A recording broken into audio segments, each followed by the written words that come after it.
Assalamualaikum warahmatullahi wabarakatuh. Bismillahirrahmanirrahim.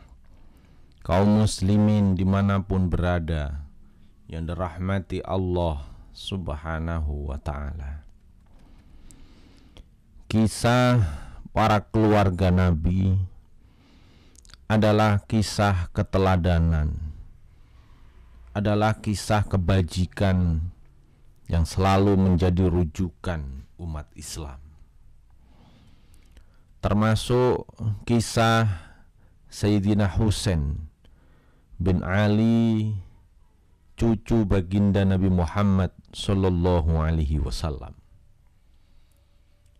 Walaupun pernah mengalami kisah tragis yang memilukan, tetapi dari kisah itu pula Sayyidina Husain memberikan banyak ilmu, hikmah, pelajaran yang sangat berharga bagi umat Islam. Sayyidah Fatimah Zahra radhiyallahu anha melahirkan anak perempuan pertama pada tahun ke-5 Hijriah. Anak itu diberi sang kakek Rasulullah SAW dengan nama Zainab untuk memperingati putri beliau Zainab yang meninggal dunia pada tahun ke-2 Hijriah disebabkan oleh luka parah. Setelah kalah dalam perang Badar, seorang musyrik menusuk perut Sayyidah Zainab di perjalanan beliau menuju Madinah. Tusukan itu mengakibatkan keguguran dan akhirnya di kemudian hari Sayyidah Zainab meninggal dunia.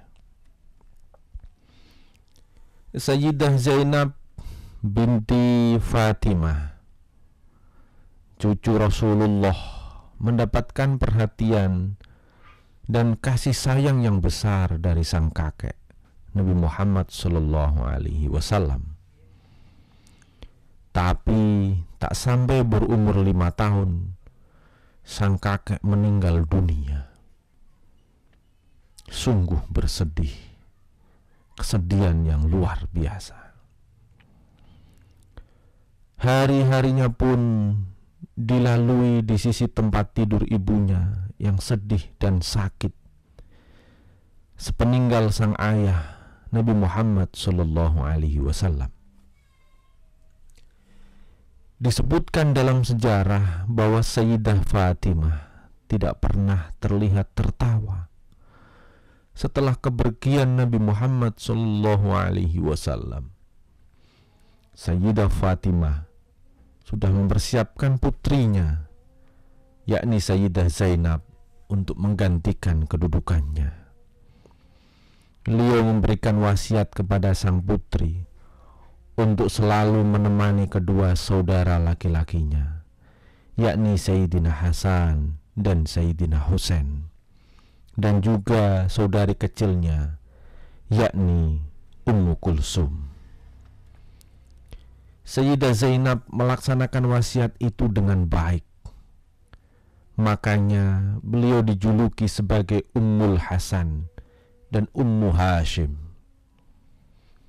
Sayyidah Zainab merupakan seorang putri yang lembut dan perhatian seperti sang ibu, seorang yang alim dan gagah berani seperti ayahnya, yakni Sayyidina Ali bin Abi Thalib.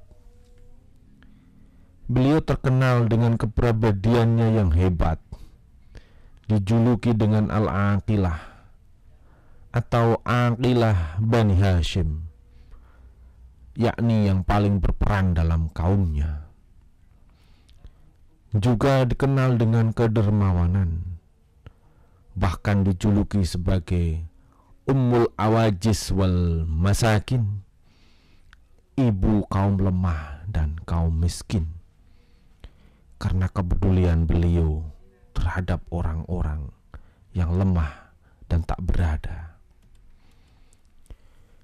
Ketika sudah pada masanya, Imam Ali karramallahu wajhah memilihkan suami yang paling pas untuk sang putri, yakni Abdullah bin Ja'far, seorang laki-laki mulia dan dermawan yang dijuluki Qutbus Sakha, orang yang mencapai puncak kedermawanan. Dari pernikahan itu beliau melahirkan 4 anak laki-laki, yakni Ali, Muhammad, Aun, dan Abbas, serta diberi 2 anugerah anak perempuan, yakni Ummu Kulthum dan Ummu Abdillah. Konon Sayyidah Zainab ini di rumahnya selalu menutup aurat, bahkan jarang sekali terlihat kecuali dari belakang tirai. Tapi Allah mentakdirkan hal lain. Dalam peristiwa Karbala 10 Muharram tahun 61 Hijriyah yang bertepatan dengan 12 Oktober 680 Masehi, Sayyidina Husain syahid bersama hampir semua keturunan laki-laki dari Rasulullah Sallallahu Alaihi Wasallam. Sayyidah Zainab yang dijuluki sebagai pahlawan Karbala digiring bersama sejumlah tawanan. Rombongan tawanan itu melewati medan pertempuran di mana organ-organ berserakan, dan Sayyidah Zainab pun berteriak, "Ya Muhammad, wahai malaikat langit, bersolawat padamu, dan ini Al-Husain di tanah lapang berpasir darah, terpotong anggota tubuhnya. Ya Muhammad, ini anak-anak perempuanmu ditawan dan keturunanmu dibunuh menyedihkan." Itulah teriakan Sayyidah Zainab yang menggetarkan langit sampai di pintunya yang ke-7. Sayyidah Zainab pun mengungkapkan kekecewaannya pada penduduk Kufah, sehingga mereka pun menangis dan kebingungan. Sampai sekarang kaum Syiah mengenang kekecewaan Sayyidah Zainab itu, sehingga mereka memukul dirinya sendiri dalam acara tahunannya. Sayyidah Zainab digiring menuju sang amir, yakni Abdullah bin Ziyad. Di situ Ibnu Ziyad menerima kepala-kepala korban tanpa rasa hormat. Kemudian Sayyidah Zainab maju dan mengambil tempat duduk dengan cueknya tanpa minta izin. Ibnu Ziyad pun berkata, "Siapa kamu?" Bertanya sampai 3 kali, tapi tak dijawab, menunjukkan Ibnu Ziyad sebagai orang yang rendahan dan tak layak dihormati. Disitulah terjadi dialog kuat. Ibnu Ziyad kalah sampai berkata, keberanian ini karena ayahnya merupakan seseorang yang berani dan seorang penyair. Kemudian Sayyidah Zainab menjawab, "Memangnya apa hubungannya keberanian dan perempuan? Ku tak peduli dengan keberanian." Ibnu Ziyad pun memeriksa wajah-wajah tawanan. Matanya tertuju pada Sayyidina Ali bin Husain.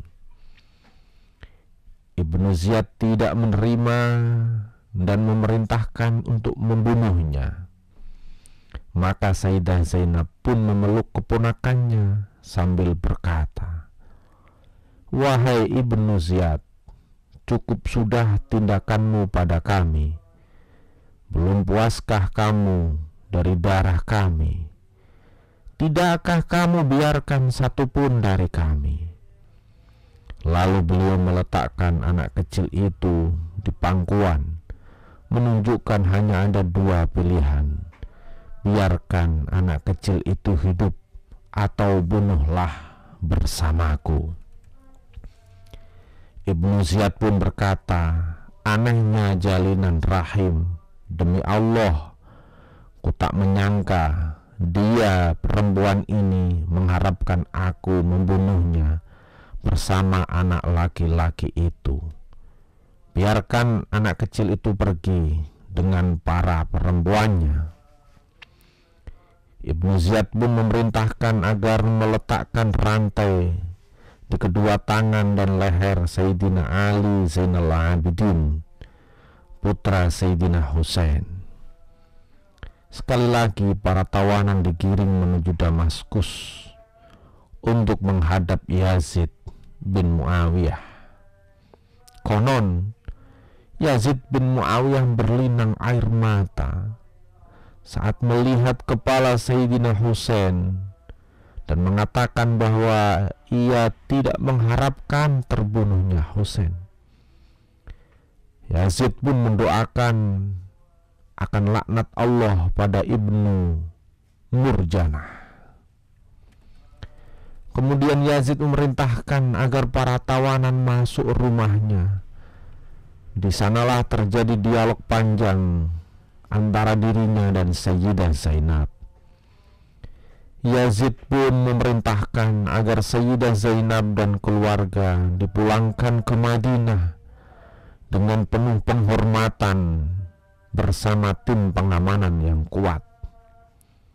Sebenarnya Sayyidah Zainab ingin senantiasa tinggal di sisi sang kakek Rasulullah SAW. Tapi Bani Umayyah khawatir keberadaan Sayyidah Zainab cukup untuk mengobarkan semangat umat demi menuntut hak atas Sayyidina Husain yang syahid. Maka wali kota Madinah meminta Sayyidah Zainab untuk keluar dan tinggal di mana saja yang diinginkan. Sayyidah Zainab pun pergi bersama keluarga dan keponakannya menuju Mesir.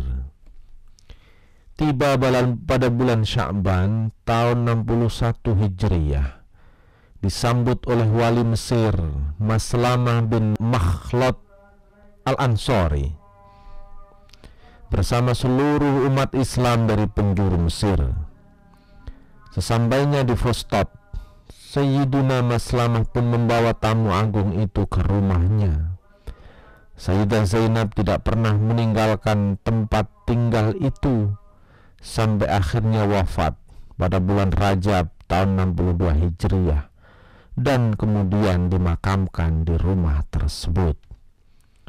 Setiap Selasa akhir bulan Rajab diperingati sebagai acara tahunan di kota Kairo, Mesir, yang dikenal dengan peringatan Maulid Sayyidah Zainab. Ya, Sayyidah Zainab memang sangat dicintai warga Mesir. Bahkan ia dijuluki sebagai Ummu Misriyin, ibunya orang-orang Mesir. Keramat beliau sangat banyak. Asyahid Asyarif Asyaikh Ahmad Ifat rahimahullah dalam salah satu majelisnya berdiskusi kuat dengan beberapa murid beliau yang anti ziarah para wali. Syekh Ahmad pun lalu menyebutkan kekecewaannya terhadap sebagian orang yang menyanyiakan keberadaannya yang dekat dengan makom Sayyidah Zainab tanpa mau menziarahinya. Syekh Ahmad pun bercerita pengalaman ketika beliau mengalami kegundahan atau masalah, maka beliau ziarah ke makom Sayyidah Zainab. Setelah itu persoalan pun terselesaikan. Radhiyallahu an Sayyidah Zainab radhiyallahu an Sayyidah Zainab. Syekh Yusri Mesir juga mengungkapkan, mengingat beliau meringankan apa yang kamu derita dari lahir sampai kamu mati. Karena beliau mengalami semua penderitaan dunia, tapi beliau tidak goyah. Beliaulah lambang as-sabat, kekokohan ketika tertimpa musibah. Radhiyallahu anis Sayyidah Zainab wa ardoha wa sallallahu ala jaddiha Sayyidina Muhammadin aska solatan wa anmaha. Allahumma salli wa sallim wa barik alaihi wa ala alihi. Inilah kisah yang luar biasa tentang keluarga Nabi Muhammad sallallahu alaihi wasallam, yakni Sayyidah Zainab yang begitu teguh menjaga amanah dari ibunya, yakni Sayyidah Fatimah binti Rasulullah sallallahu alaihi wasallam, sehingga namanya harum dan karomahnya luar biasa. Dan dari kesaksiannya pula kita mengenal dan memahami ternyata Yazid bin Muawiyah juga menangis, menahan air mata yang luar biasa karena peristiwa yang terjadi atas sosok cucu Rasulullah, yakni Sayyidina Husain Asy-Syahid. Kisah ini disampaikan oleh seorang ulama dari Mesir, yakni Hilma Rashida Ahmad. Semoga bermanfaat dan memberi berkah buat kita semua. Wassalamualaikum warahmatullahi wabarakatuh.